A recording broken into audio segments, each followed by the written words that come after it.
if you're using Teams, there are kind of some threat vectors out there that we are going to talk about today.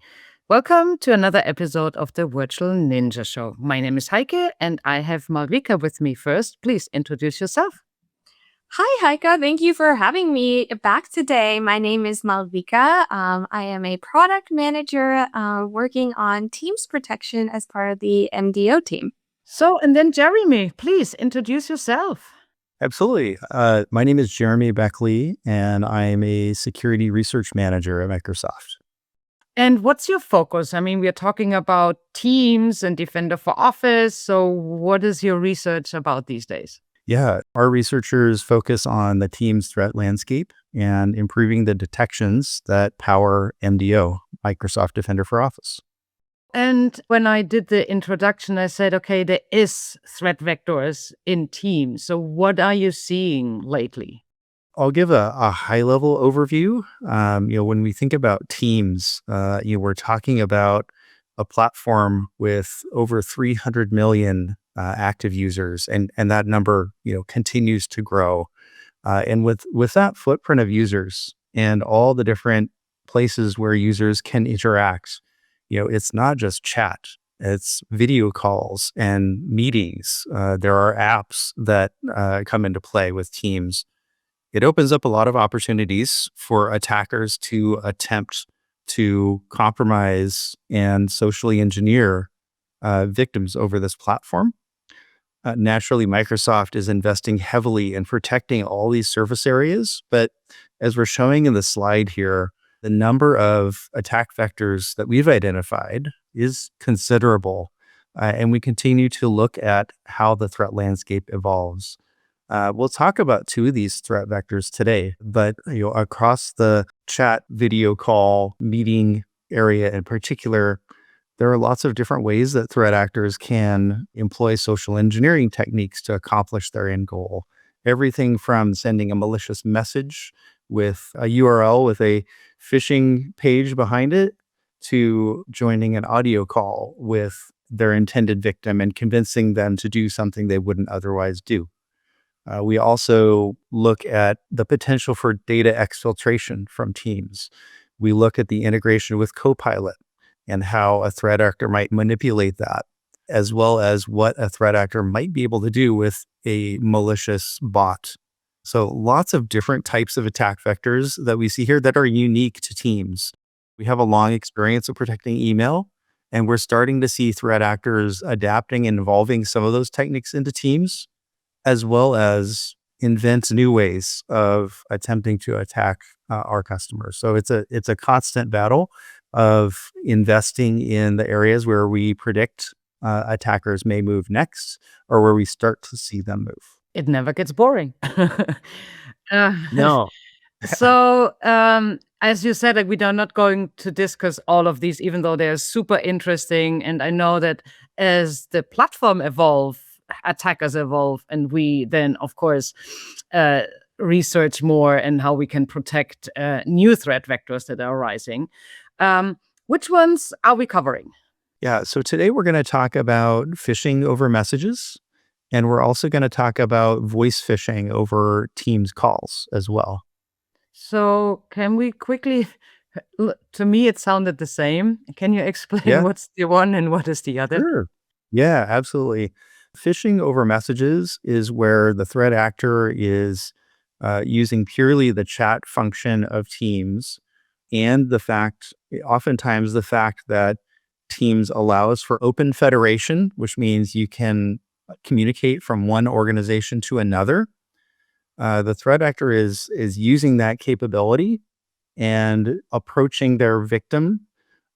Generally, they're appearing as if they're a trusted entity, and this trusted entity may be known or may be unknown to their intended victim. So they may appear as a generic, hey, I'm with HR, I'm with finance, or they may attempt to impersonate someone that their victim knows, the CEO or an executive within the company. And generally, they're sending a series of messages and interacting with their intended victim to convince them to do something. We see them, for instance, attempting to get a victim to click on a malicious link as an example. Probably one of the more common threat vectors we see. It's similar in a lot of ways to email phishing, but the difference here is that it's interactive, right? It's not just a single message, and within that single message, the threat actor is attempting to convince the victim to click on a link. They can continue to try, they can answer questions, they can allay the suspicion of the victim. And so it's a different dynamic than what we see in email. Teams is an interactive experience. So attackers can send a message to a victim, see how they respond, and adapt their further messaging and attack chain accordingly.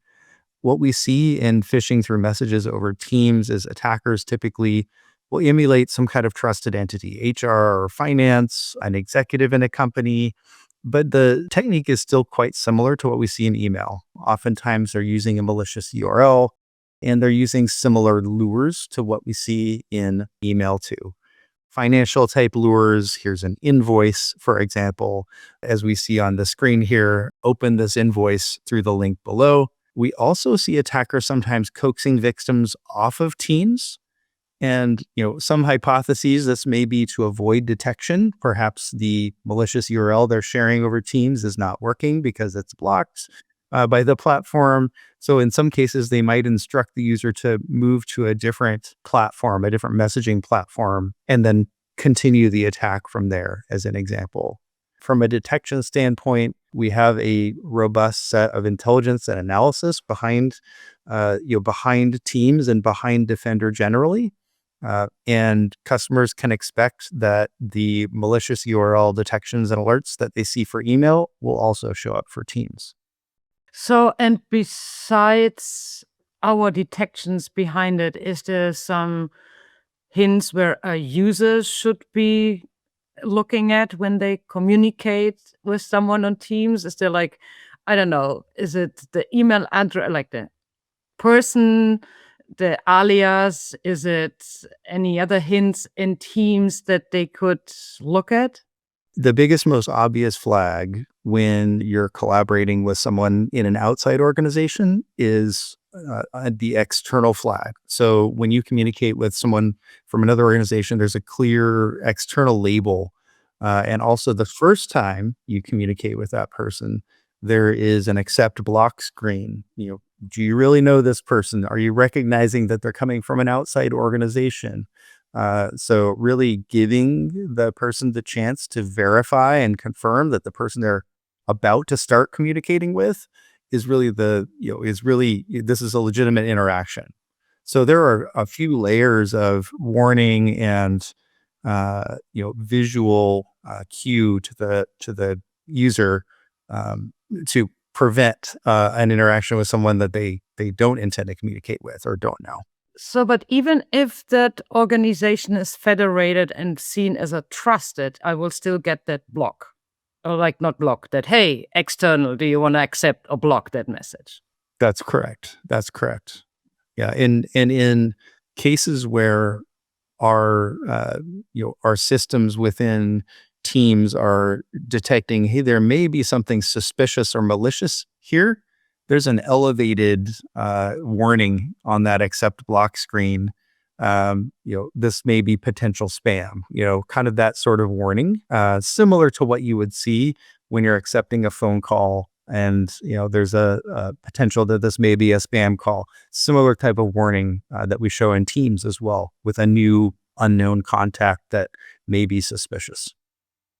So thanks, Jeremy. So before we go to the second, let's have a look at how that looks like in the Defender portal. Yeah, so as Jeremy mentioned, we see a whole bunch of attacks that kind of come through. So one of the most common ones is an end user clicking on a malicious URL. And so we recently rolled out a URL click alert that notifies SOC teams if a end user has clicked on any malicious URLs. And so you could kind of see all of the correlated entities around it, including any Teams messages, IP addresses, URLs, etc. So all of that is available here. And then From there, this then gets pulled up and correlated into an incident. So it's just not standalone detections, but pulling all various activities across the board together.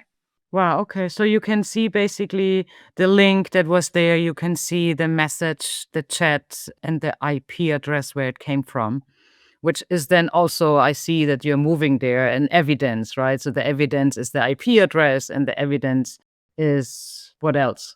Yeah, you got it. So we have the IP address, we have the actual message that it was correlated to, and then along with the related URLs. So if I were to click on the message, the flyout opens where SOC teams can kind of investigate in more detail. They can see all of the related message metadata and everything that kind of occurred here, including who the senders and recipients are, and then any related URLs.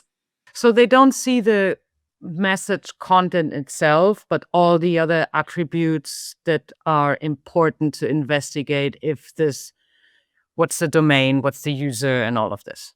Yes, that's correct. So you see all of the metadata associated with the message. And then if the SOC team wants to take an immediate action, we also added the capabilities to remove any users from the chat so they no longer have access to the content that was shared there.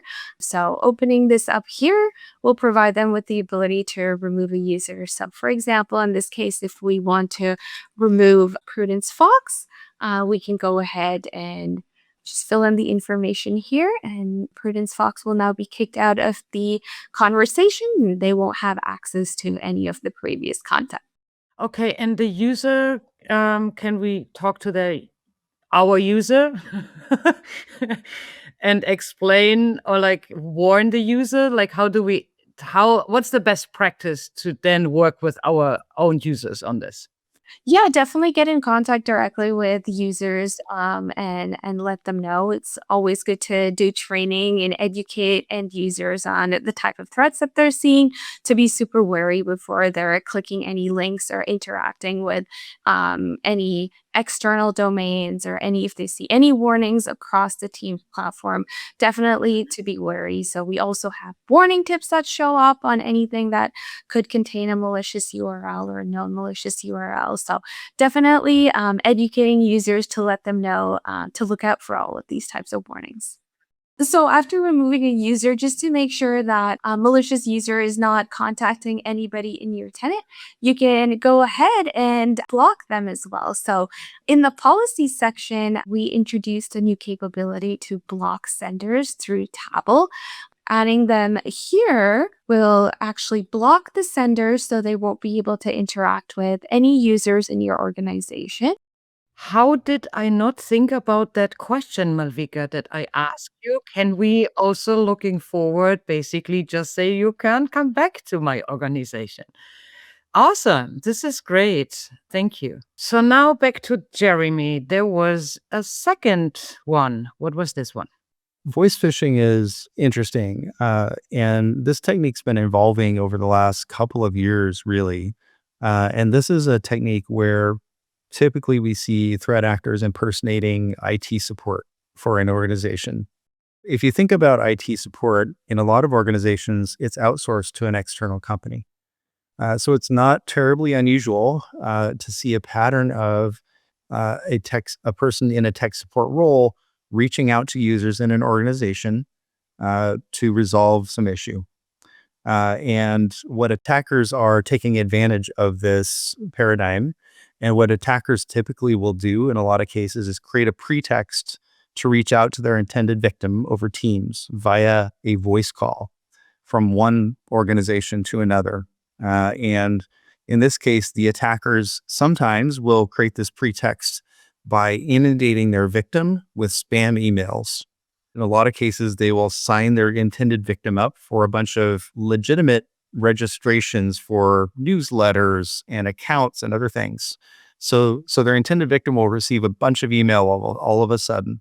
And that's alarming, right? But what this does is this sets up the victim for susceptibility to the next step in the scam, which is where the attacker will pose as tech support, make a Teams call to their victim and say, "I hear you're having problems with your mailbox. You've received a lot of spam. Let me help you resolve that issue. How And then they sneaky. proceed. I mean, the Yeah, person's like, it's really yes, thanks for sneaky. calling. Yeah, exactly.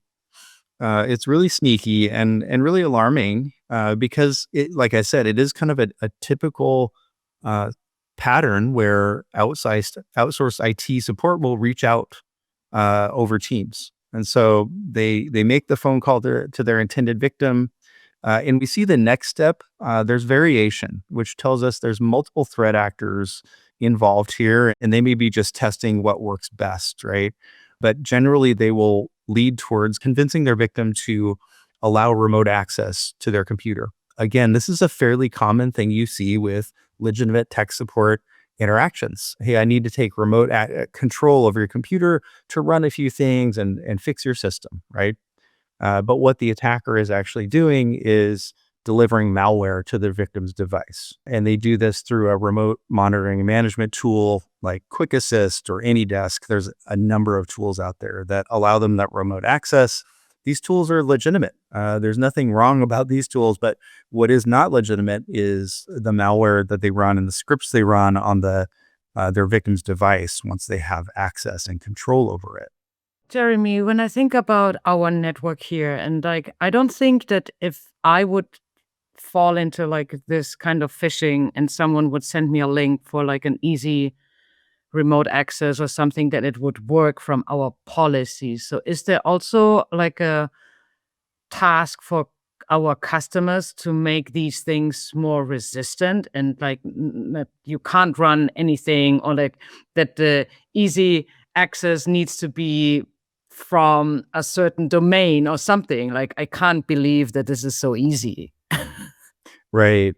I think in a lot of cases, the attackers are targeting organizations that may not have as robust policies, for one. And then for two, they're also using these tools that are commonly used in the industry and in tech support. So, like as I mentioned, there's really nothing unusual about running a session of Quick Assists. In fact, it comes standard on a lot of corporate Windows images. It's the execution of malicious commands that you know in some cases, we're successful in just detecting at this stage. But attackers are sneaky. They're always trying the latest exploit, the latest variation, and in some cases, they're able to get through with some organizations. Thankfully, there are layers of defense here as well. Internally within Microsoft, we're working day and night to protect teams. And so we are looking at these potential suspicious interactions, and we're taking steps to keep the platform secure. We don't want attackers to have a footprint in Teams. And so the nice thing here is that Teams requires an identity and a tenant in order to participate in open federation calls like this. And so there's a lot of investment in making that front door as solid as possible, and evicting malicious actors as soon as they get any sort of foothold in the Teams ecosystem. So that's one. The other is that we're constantly investing in our antivirus and anti-malware detection technology, so that in the case customers' policies are unsuccessful in preventing this, we also have the robust protection of the Defender suite that can help stop a lot of these attacks at the very end of the chain. And then finally, we have a number of post-breach XDR alerts that alert our customers about this potential activity at various stages in the attack chain. Malvika is going to walk through one example of this, but we look at the full attack chain and we try to develop these detections around every possible scenario and make them as generic as possible. So even in the case where a threat actor may have reached out to a user in an organization, they may have been successful in either directly connecting to that victim's device or convince them to visit a URL that instructs them to run malicious commands. In any case, we would be able to alert them about that interaction. And perhaps even in a lot of cases, we see this, the user got wise and hung up the call, they disabled the connection, they stopped the interaction, we still want our customers to know about it so that they can take steps to make themselves more secure. Absolutely. To make sure nothing still is on the machine. Yeah. Yeah. So for that reason, we want to equip customers with as much intel as possible and as many capabilities as possible through hunting, through alerts and detection. Should the user in their organization fall victim to this? Usually I make call to actions at the end, but right now, I mean, I would love for everyone to keep thinking about user trainings. We have simulations in Defender for Office 365 where I'm sure there is some of these scenarios you can help your users to be more suspicious and not accept everything right away. So now we look again to Malvika and how this looks like in the Defender portal. Yeah, so as Jeremy just kind of walked us through, attackers are constantly using voice phishing through Teams calls.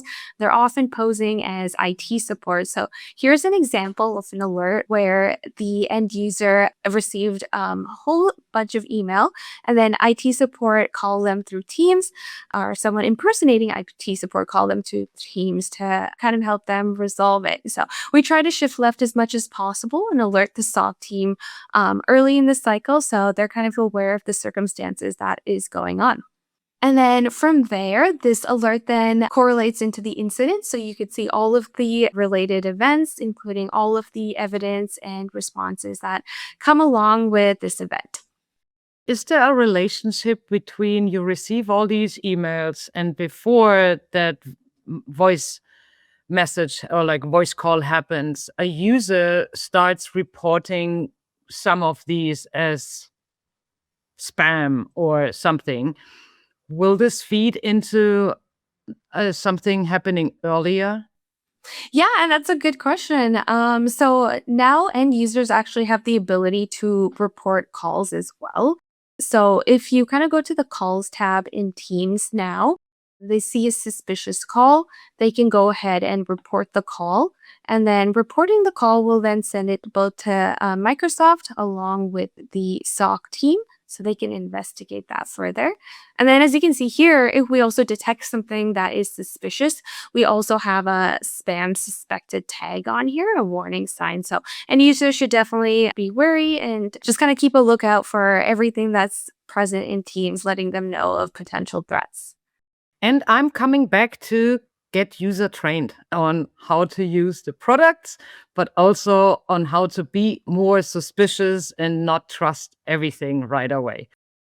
Perfect. So after a user actually goes in and reports a call, the SOC teams can investigate in the submissions view. So under user reported, they can filter on any Teams calls.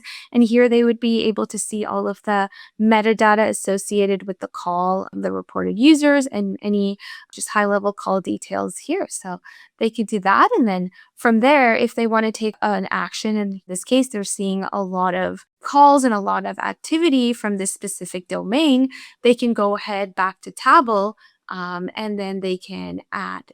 Block the phone number or the domain or yeah. Oh, they can block the domain. And so when they block the domain out, it will block all calls and chats that coming in from that domain. So your organization is kind of protected from this attacker. This is pretty cool. So then, before we are closing, Jeremy, you have any last call to action?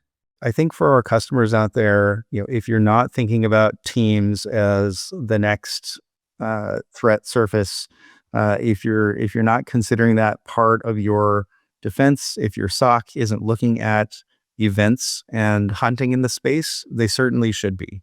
While Microsoft is taking a lot of steps to make Teams as secure as possible, threat actors are constantly innovating as well, and we need to work together to stay ahead of them.